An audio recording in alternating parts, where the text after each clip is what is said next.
Hello, my friends of Quaranteam. How are you doing? I hope you had a little good break. Do you have time to get some water, right, to catch a breath after Keegan's workout? Very nice, because now we have coming in there with us, Mr. Robert Andrews. Yes, guys, Robert Andrews, one of the top sports psychologists in the sports psychologist here in the U.S. Okay, and we're gonna be talking with him about an article. He got interviewed for the New York Times, which is about Olympics being canceled and how these affect, the Olympic hopefuls. As an introduction here, and then we're gonna move on to a nice, interesting topic, which is how do you and all of us are facing the stresses coming to ourselves during this time, right? So I'm gonna bring Robert Andrews in, and we're gonna go from there. There we go. Hey, My friend Robert Andrews, how are you doing today? I'm doing good. How are you, Daniel? I'm awesome. And trying to be awesome during this time because it's not easy, right? Correct. Not easy, Yep. but we're still Pretty breathing stressful and we're time. trying to do exactly. But we're still breathing, trying to do something good for others. Yeah. Good for you. It's a good thing you're doing. Yeah. So, Robert Andrews, we are. I heard you had an interview for the New York Times, right? What were you? I called last Olympics? week and wanted to know my thoughts about the mental and emotional impact on Olympic hopefuls with the Olympics being suspended in 2021 at least. Published. It was a great interview. Yes, I'm having a little bit of a hard time with your Wi-Fi, I think. Sure. Yeah, I've been a lot of experiencing people some of the same. on the network. So did you get any of my answer? I got partially. You want me to repeat it and see if it comes through? Please. I said, yes, the New York, a writer from the New York Times called and wanted to know my thoughts on the impact that shutting down the Olympics is going to have on athletes who are preparing, mostly on a mental and emotional level. And we had a great interview, so I hope they're able to publish the article. That's very good, very good. Yes, and I'm sure it's an interesting and a hard time for all these athletes, working so hard to get to this peak moment, right? And now they're gonna have to extend that peak for another year. Well, they begin to peak already. At 4 months out, they're into, if it's a gymnast, they're refining routines. They're not going to be adding anything to it. So they've been refining routines and getting very, very precise, quietening all the distractions around them, bringing their focus in. And now they got to come out of that and get back to training and building again for another year and 4 months, which is pretty brutal from an energetic level. Just the amount of mental and emotional energy that it's going to take for them to actually come down off of that and then build back up again.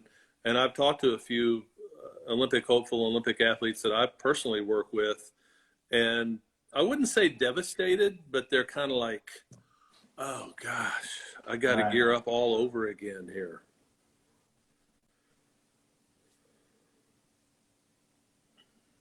Right. I lost you for the very last moment here, but well, yes, I agree with you, man. And let me see if I can.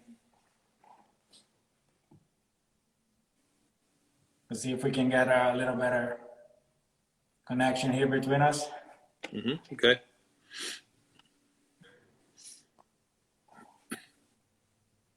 Sorry about that. Yes, but I agree with you. And then suddenly also they're gonna have the moment of bummer. This is another year. Plus they're gonna have a moment they're gonna relax a little bit. Since it's not so urgent. They really really don't have a choice. I mean, they can't. Like I talked to Olympic swimmer the other day, who found a neighbor that has a pretty long swimming pool, and she's swimming in a neighbor's backyard because all the venues where she's been training are closed. So she had to find a backyard to swim in to get a workout in. You know, gymnasts are doing videos at home, and if they're lucky to have any kind of remote resemblance of equipment at home, they can do that. But a lot of them are just doing stretching and push-ups and jumping jacks, and everybody's making do with what they can.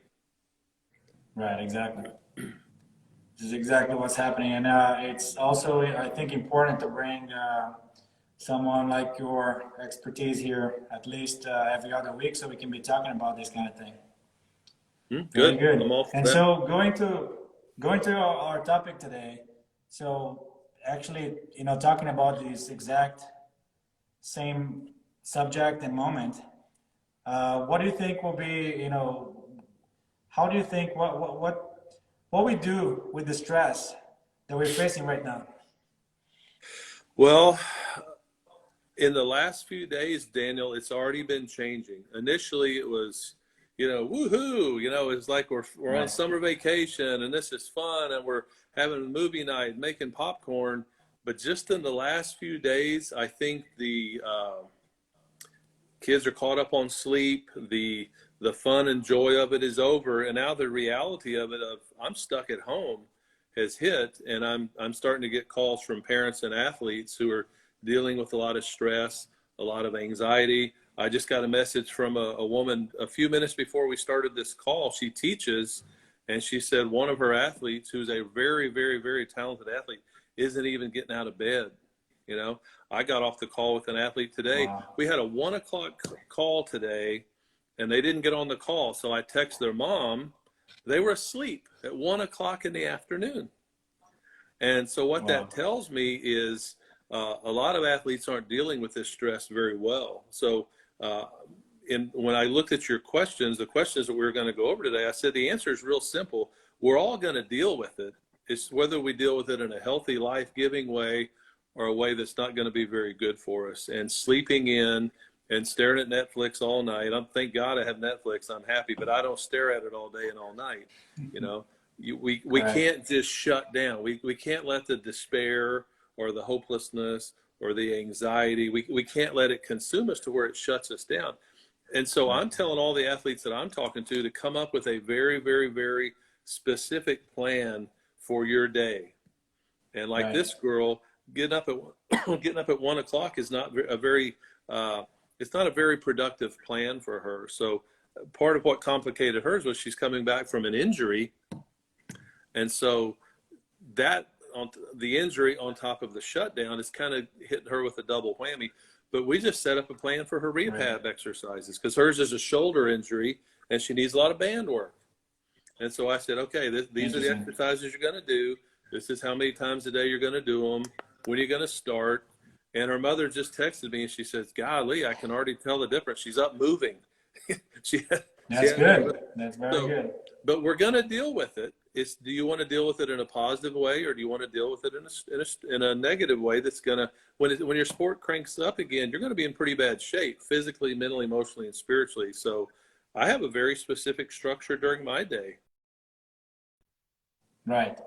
Yeah, I think things. I get exercise, I walk, I stretch, I talk to friends, I work, I write. Right. Right. Yeah, exactly. I think giving a structure to your day, it's really, really important at this point, right? And also, I don't know who this gymnast is. I don't know who that gymnast is, but Madison Koshin is going to be here on Friday, talk with a Q&A with me as well. And she's exactly facing this kind of stress moment right now because she's waiting for shoulder surgery. And I think it's going to be interesting for this little gymnast to see what she has to say on Friday also. Well, can you hear me okay? Because your dial's spinning here, like we don't have a good connection. Oh, now I can hear you, yes. Can you hear me? Okay.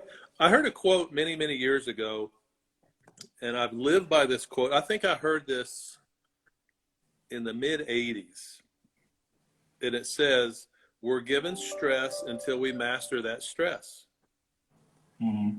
And so every time something stressful hits me, I don't shut down. I don't take it personally. I don't get all bent out of shape. It's like, okay, I'm going to have to learn to deal with this. And then once we deal with that stress, another stress comes our way, and then another. And that's kind of what makes us grow. So everybody has an opportunity to decide how they want to respond to this. And I'm also encouraging the athletes that I talk to set up a buddy system of accountability. And we talked about that in our call a week and a half ago, about finding an accountability partner to help you deal with the stress and the maybe the frustration or the anxiety that comes with that. You can't go to the gym every day and see your friends, and the physical structure and accountability and friendship, and so this is a stress. So you get to develop character if you want to, and parts of your personality that maybe you would never have to access or develop if it weren't for this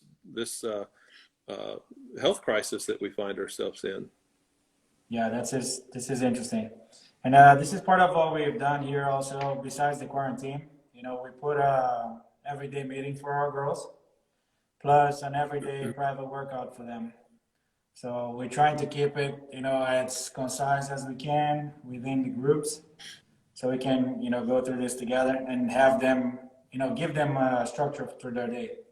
So I think that's important. And good for you. And what are some things that can help us deal with that stress? Well, I just alluded to some of them. Creating a very good, strong structure, but also if there's parents that are listening, and I've been interviewed a bunch for this, and I'm saying the same thing. Don't sit there and watch the news all day, because that just produces fear and anxiety. Right. And your kids are like little tuning forks, and they're going to pick up on that fear and anxiety. So, if it's safe and it's healthy for you to get out and walk, we take our chairs out to the driveway, our fold-up beach chairs, and sit out in our driveway and watch people go by, or just sit out there for a while. And I have a nice backyard. I've been reading books.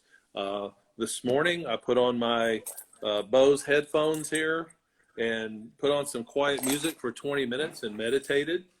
And my dog just ran around the corner because she thinks I'm going somewhere. We're not going anywhere, Lexi. She likes to get out too.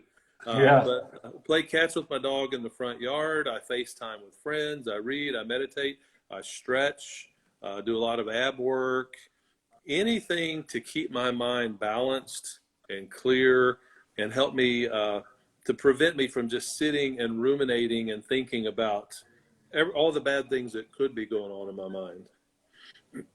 Right. And if I might add, let me add one thing here, Daniel. It's a great time to develop mental toughness and mental resilience and mental resourcefulness, to really strengthen your mind to where you do not allow your mind to go down into those gutters. And you can train your mind to where you don't allow that. And so it's a great way. This is a great time to develop mental toughness, as we don't know when this is going to end. So a strong mindset will certainly help you through this. So that's interesting, because how do we go from thinking what we're thinking to building this mental toughness of dealing with this and supporting, so you can come back stronger than what you are right now when this is over? Well, I would suggest a real simple exercise that I teach every athlete that I work with, and it's to get a wristband, a hairband, one of these rubber, the ones I hand out say "Mind of a Champion" on them, and wear it during the whole duration of this shutdown. And anytime you think a thought that produces fear or anxiety or depression or hopelessness or despair, you have to take that wristband off like this, and you have to put it on the other wrist, and then you have to correct the negative thought into a positive thought. Like, I'll never get through this. Oh, I'm learning something every day to help me get better. What if I lose everything? What if I lose all my skills? I'm learning different kinds of skills that are going to help me when it's time to come back. It's like a GPS system, creating a GPS system in your mind to get back on track. And again, it's a great opportunity to learn how to train your mind. And this is a very, very, very simple exercise but it's profoundly effective and profoundly powerful. That's interesting. Can I ask you a personal question? Did you come up with this technique? I don't know. I've been using it for so long. I don't know if I did or not. Okay. I know I've been using it for 13, 14 years, I think, something like that. So maybe I did, maybe I didn't, but I didn't read it anywhere. I just came up with it one day. But this never comes Very off nice. unless I need to change my mindset about something. Or I give it to someone. I might be on an airplane and someone says, "What's Mind of a Champion?" When I explain it to them, they say, "Well, how do I get one of those?" And I give it to them. That's awesome. Yeah, it works. That's really nice. It works. Yeah, exactly. And that's interesting because it can be, it's not only for sports and it's not only for gymnasts, it's for anybody. Well, right now, especially, it's more about how to deal with what we're facing. You know, it's the old fear of faith. You know, which way do you want to go? Exactly. And your mindset is going to create that.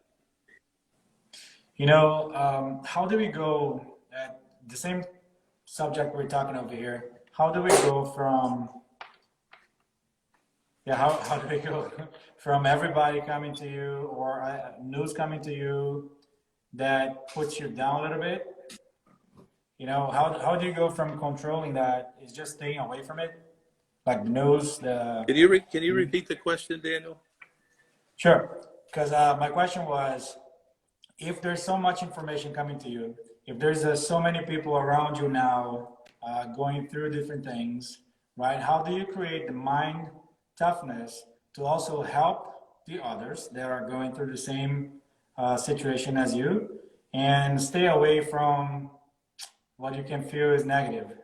How do you deal with this, right? How can you build your mental toughness so strong that you can actually pass along and help others?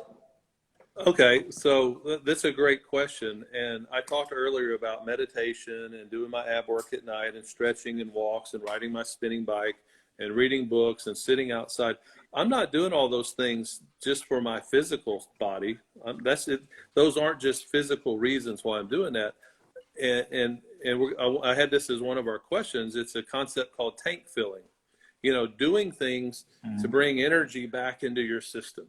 Physical energy, mental energy, spiritual energy, because performance is never just a physical experience. It's also mental and emotional experience. And it takes those different types of energy to be a peak performer. So I talk to people all day long. I do interviews multiple times a week. If I wasn't doing things to bring energy back into my system, eventually I'd run out of gas, right? I'd run out of energy. And that's why like an example, I had a college swimmer that I worked with years ago who was very, very talented, but they weren't meeting their potential, and their coach sent them over to work with me. And what I found out, to make the long story short here, was they were only getting like 4 or 5 hours of sleep a night. And I found out why, and that was because they were staying up till like 10 or 10:30 talking to their teammates about their boyfriends. And she would listen to all of them. They'd call her and dump on her and dump on her and dump on her. And then she'd have to stay up and do her homework and schoolwork and then get up at 5:30 or 5 o'clock to go swim. And so what I told her, I said, go get a kitchen timer and set it for 5 minutes and get off those calls. And she did, and she started getting to bed earlier, and she started resting, and she quit getting drained by people that didn't really want to help themselves. And guess what? She started swimming better. Her time started dropping again. So, but we have to have the energy reserves to help other people. It's kind of like the analogy in the airplane, you know, if the mask drop, put yours on first before you help anybody else. Right. So in a time like this that we're facing, it's critical that parents, athletes, coaches do things that energize their system, that bring energy and passion back into their system, and then they can better help other people. Yes. Okay. So by filling their tanks, they can help filling other people's tanks. Exactly. That's awesome. Yeah, that's very, very interesting and so true though, because you know sometimes you go through some things that, you know, different tough situations. Like I said in the beginning of this week, it's becoming harder and harder to do what we're doing. Like coming along and putting a schedule for the week. It's just becoming really hard to do this, but we want to do it. We want to keep doing this. We want to keep going as far and as long as we need. Well, I'd and I've say that's actually it. talked to you about that. What are you doing to take care of Daniel? Because you're so busy taking care of tens of thousands of people around the world, which is a wonderful, noble thing to do. But you also have to take care of yourself, so you Right. have the energy to keep this thing going. Yeah, and I have a wife and 2 kids too, so Yeah. that I love so much. So listen, I'm gonna open here the comments. Hmm. So let's see if we can get a little Q&A going. Hey guys, if you have any questions about what you're just the topic that we were talking about fueling your tank, about how to deal with the stresses of every day, let's try to shift away a little bit from gymnastics, and let's talk about you as a person. Can we do that? I like it. Right? Let's shift away from the sport right now, and let's talk about yourself. How are you doing? Right? Tell us, how are you doing? Where can I order the bracelet? One of the questions here. Well, in a normal world, I would say send us your email address, but we're having a lot of difficulty getting them delivered right now, and I'm not sure why that is. I actually sent 2 to a gymnastics coach right here in Houston, and 4 weeks later, it got sent back to me because they said we didn't put enough postage on it, even though my assistant took it to the post office and handed it to him. So, I mean, we can try, but I can't guarantee it'll get to you. That's why I said get a hairband or find something like this to use in the meantime. Right. Yeah, so they can get another type of, any type of band, like any rubber band, right? Put a hairband and stuff, and then Yeah, use it and the same remember, way, right? you're not popping yourself. Everybody thinks you pop yourself. No, you take it off and you put it on the other wrist. Okay. Yeah, it's not a twist on the arm. Okay, so how do you keep bad thoughts out? Well, we just talked about that. It's an exercise in mindfulness and self-awareness. And what you'll find is the first 2 to 3 days that you do this exercise, you're going to be switching this wristband. I've had athletes tell me 50, 60, 70 times a day. And then after Right. 2 to 3, 3 to 4 days, that negative mind chatter will just slow down.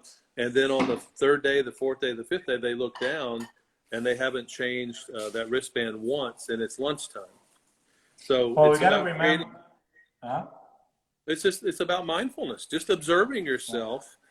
But too many times athletes, when they observe themselves, they beat themselves up. They get real hard on themselves and they're angry and frustrated instead of, oh, wow, I'm thinking negative thoughts again. I need to do my exercise again. And quit beating yourself up about it. There's enough going on that's stressful to us right now without you beating yourself up. So Right. be mindful without judgment. That's the key. Yeah, that's great. That's great. Yeah, gotta remind them that it's about also it's a training also, right? It's also a training Absolutely. to be. I have to do this. I have to do that. Instead of just be like, oh my God, I'm thinking a bad thing again. Correct. We don't Well, need to it's do that. so many. The reason they're switching it 50 and 60, 70 times a day is because they've never observed themselves being so Right. negative or fearful or having thoughts that create anxiety. And so when you bring it into your awareness, we can't change anything if we're not aware of it. So this exercise brings your thinking and your attitude into your awareness, and then you can change it. Right. That's interesting. There's a lot of questions that are coming over here. The same question is popping up. How can you calm yourself down? And on the times that you're super frustrated before you explode. Well, you have to look at what the trigger is. What is it that's setting you off? And with gymnasts, I hear a lot of times not making corrections, making the same mistake over and over again, falling on a skill. And most gymnasts that I talk to just jump right back up and try the skill again with they're frustrated and angry. I've actually received videos of gymnasts crying on the beam trying to do a series, which is it's not a very effective way to do gymnastics. So you have to look at what triggers you and then become aware of how you know that you're reacting to that trigger. I've seen gymnasts that brush their eyebrows, bite their nails, mess with their grips, cross their arms, they get a knot in their stomach, it's hard to breathe. We call it the warning signs that an internal storm is building. So learn to recognize what your mind and your body and emotions tell you that let you know you're starting to head for trouble. And most of the time, when those warning signs begin to happen, athletes start freaking out. Well, oh no, here it comes again. Yeah. You know, I'm noticing I'm getting quiet. I'm disconnecting from my team. I'm going to the back of the line. That's all the language that just tells you that you're focused on the wrong things. You're building up too much internal pressure, because pressure changes with changes in your thinking, your attitude, and your perception about things. So the first step is to recognize what sets you off. And the second step is to recognize, well, how do I know I've been triggered by that?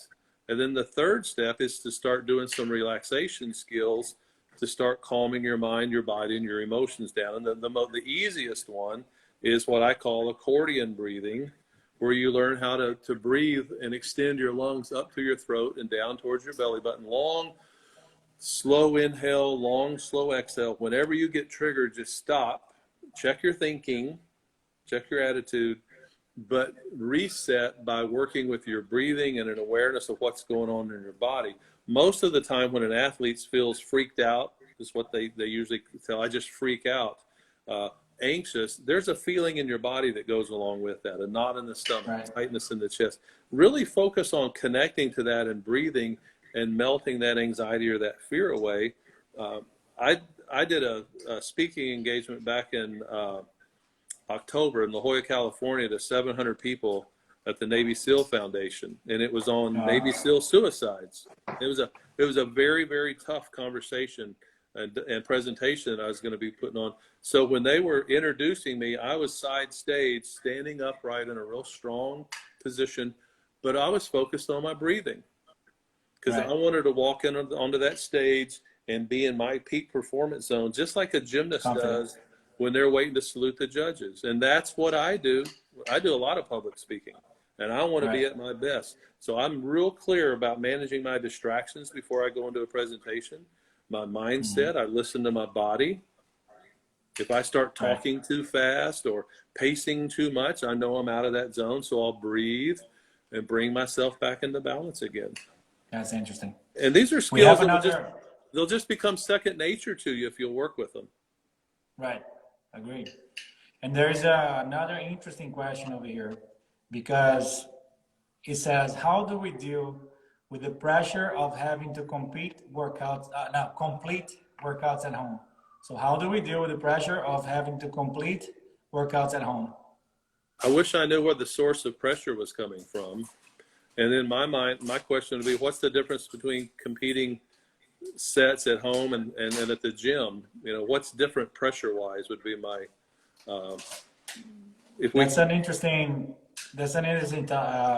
thinking, because maybe somebody is pressuring this person to say, hey, you have to complete this X amount of workouts a day to be able to come back and healthy or whatever. And maybe that she's feeling precious about it. I don't know. Well, I'll tell a story. I worked with a well-known gymnast, and I'm not going to mention any names, but they couldn't get their floor routine together. It just wasn't coming together. And when we set up our call, we start the call and they're crying and it's just not happening. And there's so much pressure on me and I have to get this floor routine together. And I said, well, is your approach of putting all this pressure on yourself and crying and getting emotional, is that helping you? And they said, no.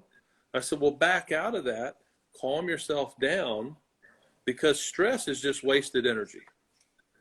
Right. Okay, we only need to use so much energy to do the sets that whoever asked that question, we only need to use so much energy to do those sets, right? But all that stress and the hysteria and the antics were preventing this gymnast from getting her floor routine together. So she calmed down. And every time she would go to work on floor or a particular tumbling pass or a dance series or something like that, she would get real calm and centered.